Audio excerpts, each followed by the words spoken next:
Ethanol fuel, E20 blending, flex engines, hydrogen fuel cell, क्या है ये सब और हमारी गवर्नमेंट इतना क्यों फोकस कर रही है इस पे? अरे अरे अरे रुक जाओ, आप इतना टेंशन मत लो, मैंने आपके लिए सब रिसर्च किया है ना, मैं बताता हूँ आपको, आप बस आराम से सुनो।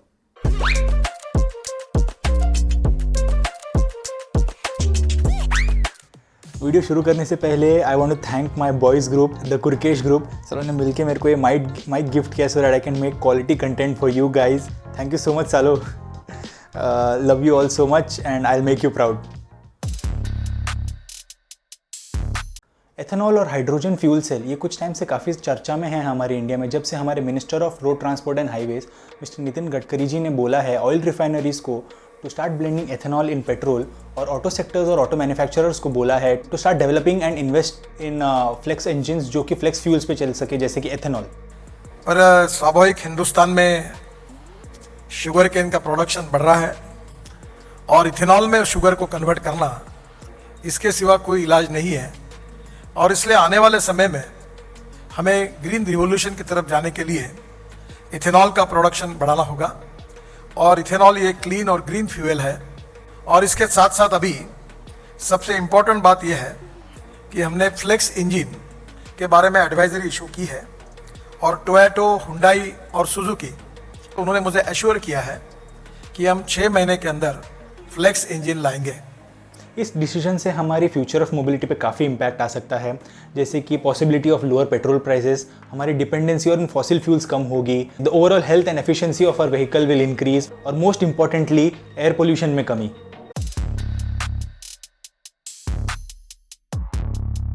तो चलो पहले बताता हूँ कि what is ethanol and what are its benefits.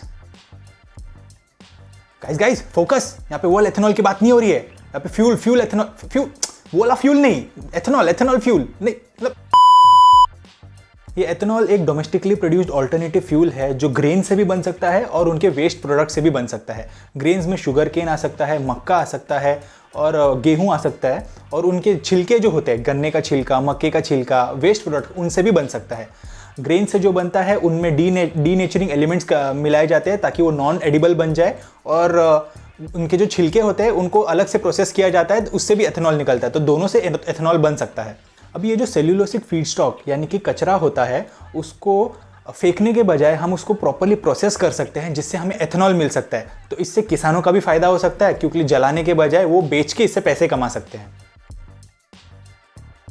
तो अभी एथेनॉल पेट्रोल में ब्लेंड करने के बहुत सारे फायदे हैं। सबसे पहले तो ये है कि अभी इसमें अगर आपने प्रॉपर प्रोपोर्शन में ब्लेंडिंग किया, जैसे कि E20 हो गया, E10 ब्लेंडिंग हो गया, यानी कि परसेंटेजेस ऑफ एथेनॉल है, तो फिर पेट्रोल इसमें कम यूज़ होगा, और पॉसिबिलिटी ये है कि पेट्रोल के प्राइसेस आगे जाके कम हो जाए। इसमें किसानों का भी फ़ायदा है, क्योंकि अगर हमारे पास सरप्लस में अनाज है, मतलब एक्स्ट्रा है अनाज, तो वो अनाज और उसके जो छिलके हैं वो भी बेच के किसान हमारे पैसे कमा सकते हैं। और थर्ड है पोल्यूशन। अब हम इंडियंस को तो पता ही है कि स्टबल बर्निंग की वजह से कितना पोल्यूशन होता है, दिल्ली वालों को तो खास करके पता ही है कि कितना प्रॉब्लम्स फेस करना पड़ता है हमको ये स्टबल बर्निंग की वजह से। तो उसमें भी एथेनॉल ब्लेंडिंग की वजह से काफ़ी हेल्प होगा। तो अभी आप सोच रहे होंगे कि पेट्रोल पे डिपेंडेंसी कम करना ही है तो हम पूरा 100% एथेनॉल पे क्यों नहीं गाड़ी चला सकते? हाँ, आप ये कर सकते हो, लेकिन फिलहाल अभी ये डेवलपमेंट फेज में है। नितिन गडकरी जी ने बोला है कि फ्लेक्स इंजन्स आने वाले हैं, ऑटो सेक्टर्स इसमें इन्वेस्ट कर रहे हैं, डेवलपमेंट कर रहे हैं, आने वाला है, लेकिन अभी फिलहाल के लिए this is the better alternative, जो कि हम ब्लेंडिंग करें ऑलरेडी अवेलेबल पेट्रोल में। तो अब मैं इसके 4 टेक्निकल बेनिफिट्स बताता हूँ, बहुत ही इंटरेस्टिंग है। The first is higher compression ratio. Compression ratio क्या होता है? जो एयर फ्यूल मिक्सचर आपके सिलेंडर के अंदर होता है, आप उसको जितना ज़्यादा कंप्रेस करने दे सकते हो, उतना ही ज़्यादा आपको पावर आउटपुट मिलेगा। यानी ज़्यादा कंप्रेस करने मिला तो ज़्यादा पावर आउटपुट। सेकेंड है थर्मल एफिशिएंसी। थर्मल एफिशिएंसी क्या होता है कि ये चीज़ आपके इंजन को ज़्यादा गर्म होने नहीं देता। थर्ड है नॉकिंग। नॉकिंग क्या होता है? जो आपके इंजन में पट पट पट पट जो एक्स्ट्रा साउंड होता है, साउंड आता है, उसे नॉकिंग कहते हैं।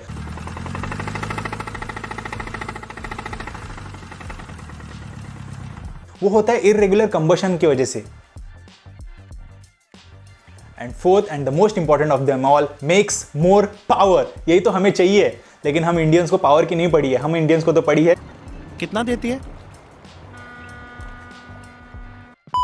अब ये तो होगा इसके 4 टेक्निकल बेनिफिट्स। अब मैंने जो फर्स्ट, सेकंड और थर्ड पॉइंट में जो इसकी बातें की है, तो मैं उसको थोड़ा सा डीप डाइव करके डिटेल में समझाता हूँ। एथेनॉल की काफ़ी इंटरेस्टिंग केमिकल प्रॉपर्टीज है इसमें।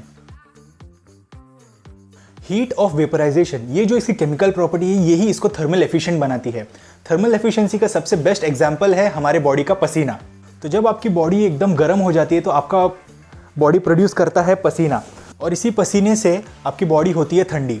तो एथेनॉल भी यही चीज़ करता है। जब ये इंजन के अंदर आपके as an air fuel mixture जाता है तो ये सिलेंडर के आजू बाजू का टेम्परेचर एब्जॉर्ब करता है, जिससे आपकी इंजन ठंडी रहती है। अभी इसकी जो एक और प्रॉपर्टी है, हायर कंप्रेशन रेशियो और नॉकिंग, इन दोनों के बीच में कोरिलेशन है। हायर कंप्रेशन रेशियो की वजह से आप इसको और ज़्यादा कंप्रेस कर सकते हो, इसका टेम्परेचर बहुत ज़्यादा हाई होने से पहले। और नॉकिंग क्यों होता है? इरेगुलर कंबशन की वजह से। तो मतलब यानी कि आपके सिलेंडर के अंदर बहुत सारे एयर फ्यूल के पॉकेट्स बन जाते हैं, जिससे अनटाइमली कंबशन हो जाता है। तो अगर आप इसको हाई कंप्रेस कर सकते हो तो नॉकिंग भी अपने आप एलिमिनेट हो जाएगा। और इसका इग्निशन टाइमिंग भी बहुत अच्छा है, तो बेटर इग्निशन टाइमिंग से हायर आरपीएम मिल सकता है। और इसमें एक और इंटरेस्टिंग प्रॉपर्टी है कि आप इसमें बूस्ट प्रेशर ज़्यादा दे सकते हो। और बूस्ट प्रेशर ज़्यादा का मतलब है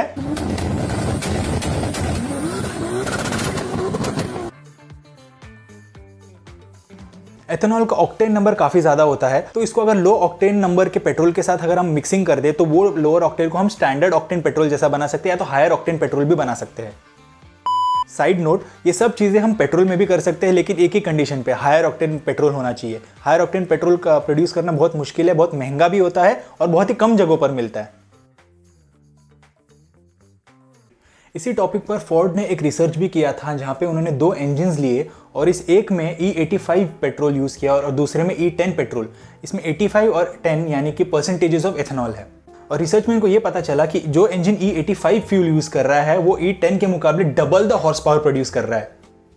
और उसी के बाद एक और रिसर्च में E10 फ्यूल में उन्होंने 10% और एथेनॉल मिलाया टू मेक इट E20, और उन्होंने ये देखा कि उस इंजन से 1% मोर फ्यूल एफिशिएंसी भी मिल रहा है, which is not a huge number but a step in the right direction. Please don't mind that, वो हमारे एक लोकल आर्टिस्ट का कमाल है। तो फिर अभी आप बोलोगे कि भाई अगर इतना ही परफेक्ट है तो गवर्नमेंट इतना लेट क्यों कर रही है सब में, चलो जल्दी कर लेते हैं, इथेनॉल ब्लेंडिंग चालू कर लेते हैं। रुक जाओ भाई, हर एक चीज़ इतने परफेक्ट नहीं होती। अगर परफेक्ट होता तो क्या ही हो जाता अब तक। इसके भी कुछ ड्रॉबैक्स है और मैं अभी आपको बताता हूँ वो क्या है। एथेनॉल का one of the main disadvantages है इसका एनर्जी डेंसिटी। इसका एनर्जी डेंसिटी पेट्रोल के मुकाबले थोड़ा कम है, यानी कि 1 लीटर पेट्रोल में जितना एनर्जी है इसमें उसके कंपैरिजन में 2/3 है। एग्जाम्पल, अगर आपकी गाड़ी 1 लीटर पेट्रोल में 20 किलोमीटर जा सकती है तो उसी 20 लीटर को कवर करना है अगर आपको एथेनॉल फ्यूल पे, तो आपको 1.5 लीटर, अप्रोक्सीमेटली 1.5 लीटर या 1.6 लीटर एथेनॉल लगेगा। तो जैसे कि आप देख सकते हैं कि अगर आपको सेम पेट्रोल जितना ही रेंज चाहिए तो आपको ज़्यादा फ्यूल कैरी करना पड़ेगा, which is not at all practical. But on a positive note, इस पर काफ़ी ज़्यादा रिसर्च हो रहा है अभी और फ्लेक्स इंजन्स में काफ़ी ज़्यादा डेवलपमेंट हो रहा है। तो let's see what the future holds. Second problem इसका ये है कि इसमें वाटर कंटेंट काफ़ी ज़्यादा होता है। अभी जैसे कि हमारे क्रॉप से बना होता है तो ऑब्वियसली इसमें वाटर कंटेंट होगा ही, तो इसमें रस्टिंग का इशू बहुत ज़्यादा होता है। तो अगर आपकी गाड़ी बहुत टाइम तक खड़ी है तो फिर इसके फ्यूल टैंक में वाटर मॉलिक्यूल्स और पेट्रोल जो सेपरेट हो जाता है और वाटर का डेंसिटी ज़्यादा होने की वजह से वो नीचे चले जाता है। तो जब भी आप गाड़ी चालू करते हो तो पहले वो पंप के द्वारा पानी अंदर चले जाता है और रस्टिंग और वेयर एंड टेयर ज़्यादा होता है आपके इंजन में।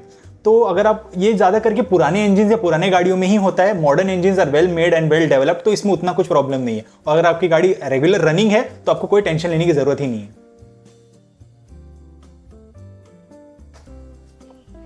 तो अभी मैं आपको गवर्नमेंट स्कीम्स बताता हूँ इस टॉपिक रिलेटेड।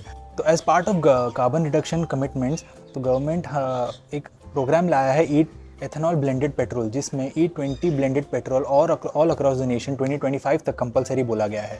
और एथेनॉल प्रोडक्शन प्लांट जो सेटअप कर रहा है उसके लिए गवर्नमेंट काफ़ी ज़्यादा लोन्स, इंसेंटिव्स और सब्सिडीज़ भी दे रहा है। If you are one who is interested in to getting all of this is your chance.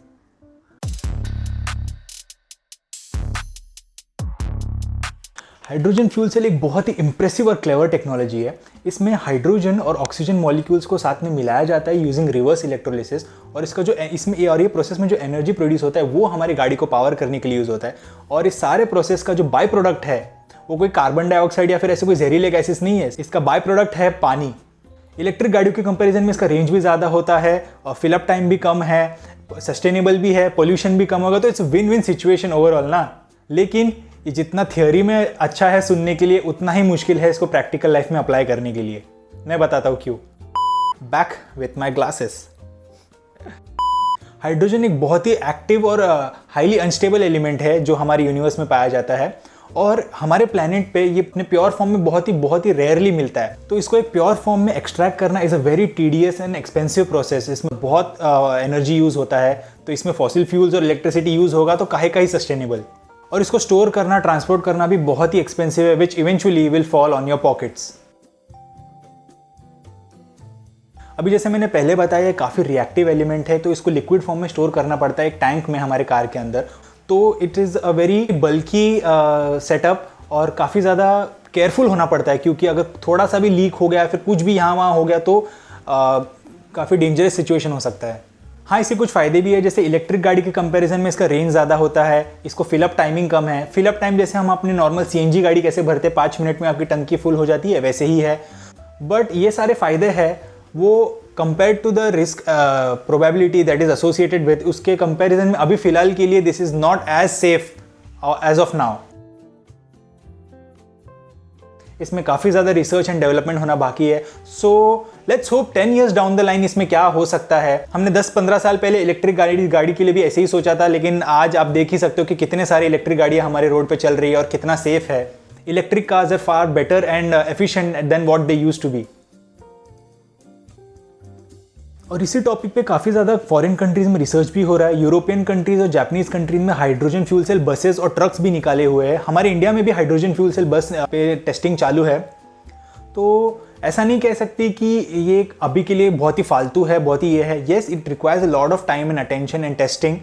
तो the future is bright for the hydrogen fuel cell and let's hope and let's see कि आगे क्या होता है। Toyota ने एक commercially available passenger car भी बनाया है हाइड्रोजन फ्यूल सेल पे, जिसका नाम है मिराई। लेकिन trust me, according to reviews, this car is absolutely no fun to drive और प्रैक्टिकल बिल्कुल भी नहीं है। तो अभी मैं आपको इस टॉपिक के रिलेटेड गवर्नमेंट स्कीम्स बताता हूँ। तो according to national hydrogen mission जो हमारे गवर्नमेंट ने लॉन्च किया, it aims to boost the production of green hydrogen, यानी कि रिन्यूएबल रिसोर्सेज यूज़ करके हाइड्रोजन प्रोड्यूस करना। और गवर्नमेंट इंफ्रास्ट्रक्चर पे भी हेवीली इन्वेस्ट कर रहा है for electric and hydrogen powered vehicles to meet the green mobility target for 2030। तो लेट्स सी एंड होप कि हमारा फ्यूचर ऑफ मोबिलिटी कैसा होता है। So yes guys, we are done here and I hope आपको कुछ कॉन्सेप्ट्स क्लियर हुए होंगे, कुछ क्वेश्चंस क्लियर हुए होंगे, और अगर नहीं हुए तो आप कमेंट्स में बताइए मेरे को। I try to clear them out. Share this video with your friends and family and make them aware कि क्या चीज़ें हो रही है हमारी इंडिया में। और अगर आपको वीडियो पसंद आए तो लाइक कीजिए, नहीं पसंद आए तो डिसलाइक कीजिए, और जाते जाते बोल के जाइए कि हमें किस चीज़ में इंप्रूवमेंट्स करना चाहिए। हमें इंस्टाग्राम पे भी फॉलो कीजिए, हम इंस्टाग्राम पे भी अवेलेबल है @driveMelt, और जाते जाते सब्सक्राइब भी करके जाइए। It encourages us to create more such informative and fun automotive contents for you guys. और कुछ भी हो यार, हमारे इंटरनल कंबशन इंजन्स बंद नहीं होने चाहिए, क्योंकि वही तो प्यार है यार हमारे लिए। तो हमारे future of mobility, future of transport देखते हैं क्या होता है। It holds a lot of interesting things and exciting things for us. See you soon in the next video. Until then, bye.